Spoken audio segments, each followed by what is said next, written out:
দুইটা দুইটা ভয়ঙ্কর পাপের কথা বলে দেই।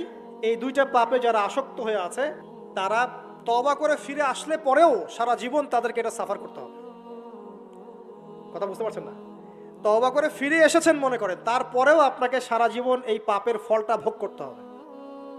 এক, মাদকদ্রব্য দীর্ঘদিন সেবন করেছেন, তওবা করেছেন, ফিরে এসেছেন, আল্লাহ হয়তো মাফ করে দিয়েছেন, আল্লাহ পাক মাফ করে দিয়েছেন, বাট আপনি আপনার দেহের যে ক্ষতিটা করে ফেলেছেন এটা পোষাতে পারবেন না।